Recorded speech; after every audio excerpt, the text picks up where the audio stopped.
ഭാഗ്യ നമുക്ക് ഹെൽത്തി ആയിട്ട് എന്തെങ്കിലും ട്രൈ ചെയ്താലോ? കൊറേ കാലയിൽ ഫുള്ള് ചിക്കനും ഇതൊക്കെ തന്നെയല്ലേ. എന്താ ഹെൽത്തി ആയിട്ട് ഇപ്പൊ, പക്ഷെ ടേസ്റ്റ് ഉണ്ടാവും. ഞാനൊരു വൈറ്റ് സോസ് പാസ്ത ഉണ്ടാക്കി തന്നാലോ? എവിടെ നോക്കി പഠിച്ചതാ? അത് നീ തന്നാലോ? കഴിക്കോ? സാധനം ഹെൽത്തി ആവണം, ടേസ്റ്റും ഉണ്ടാവണം. ഓക്കെ.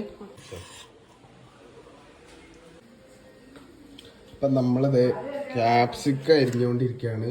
ഇനി ഇതാ ക്യാരറ്റ് അരിഞ്ഞു, ഉള്ളി അരിഞ്ഞു, ക്യാപ്സിക്കം പകുതി അരിഞ്ഞു. പിന്നെ കോളിഫ്ലവർ ഒക്കെ ഓപ്ഷനിലാണ്, നമുക്കുള്ള വെജിറ്റബിൾസ് ഒക്കെ ആഡ് ചെയ്യാം. നമുക്ക് സവാള, ക്യാരറ്റ്, ക്യാപ്സിക്കം, കോളിഫ്ലവർ ഇപ്പൊ ഇവിടെ അവൈലബിൾ ആയിട്ടുള്ളത് ഇതൊക്കെയാണ്. ഇഷ്ടമുള്ള വെജിറ്റബിൾസ് ഇടാം. കുറച്ചുകൂടി ബെറ്റർ ഇത് കാണാൻ ഭംഗിക്ക്. ഈ വെള്ളത്തിൽ സോക്ക് ചെയ്ത് ഇതെന്ത് സംഭവിച്ചാല് ഒരു 10 മിനിറ്റ് ചൂടുവെള്ളത്തില് കാഷ്യൂ നട്ട്സ് കുറച്ചിടുക, ഡിപ്പ് ചെയ്ത് വെക്കുക. ഒരു 10 മിനിറ്റ് മതി. ഇതൊന്നും നമുക്ക് പേസ്റ്റ് ചെയ്തെടുക്കാനുണ്ട്. അതായത് നമ്മൾ ഹെൽത്തി ആയിട്ടാണ് ഉണ്ടാക്കാൻ ഉദ്ദേശിക്കുന്നത്. അപ്പൊ ആ ഹെൽത്തി ആയിട്ടുള്ള രീതിയിൽ തന്നെ നമ്മളെ പാസ്ത സോസ്.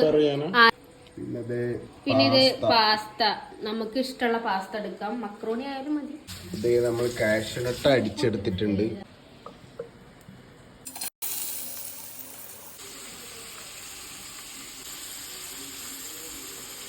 ഈ സാധനം അടുപ്പത്തായിട്ടുണ്ട്. ഇതിലിപ്പം നമ്മള് ക്യാരറ്റ്, സവാള, ക്യാപ്സിക്കം, ഉപ്പിട്ട് വേവിച്ച് വെച്ച കോളിഫ്ലവർ, നമുക്ക് ഇഷ്ടമുള്ള വെജിറ്റബിൾസ് ഇടാം. മഷ്റൂം ഉണ്ടെങ്കിൽ അതൊക്കെ ഇടാം. പരീക്ഷണാണ് ഗൈസ്, എന്നൊന്നും അറിയില്ല.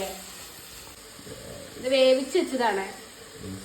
ഇതിൽ ഉപ്പിട്ടിട്ടാണോ വേവിച്ച്? അതെ, കുറച്ച് കുറേശ്ശേ.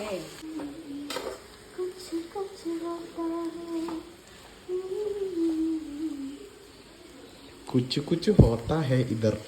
ഇനി ഇത് പേസ്റ്റ് ആക്കി വെച്ച് നമ്മളിങ്ങനെ വൈറ്റ് സോസ് ഹെൽത്തി ആയിട്ട് എങ്ങനെ ഉണ്ടാക്കാം?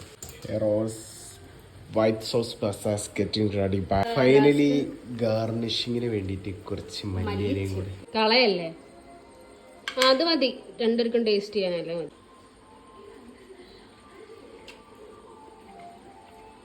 എങ്ങനെയുണ്ട്? കുഴപ്പമില്ല, ഭയങ്കര ഹൈപ്പില്ല, തീരെ താഴെ പോയിട്ടില്ല, മീഡിയം ലെവൽ. കൊള്ളാം. Hats of two your effort. നമ്മുടെ ഞാനൊന്ന് ടേസ്റ്റ് ചെയ്ത് നോക്കട്ടെ.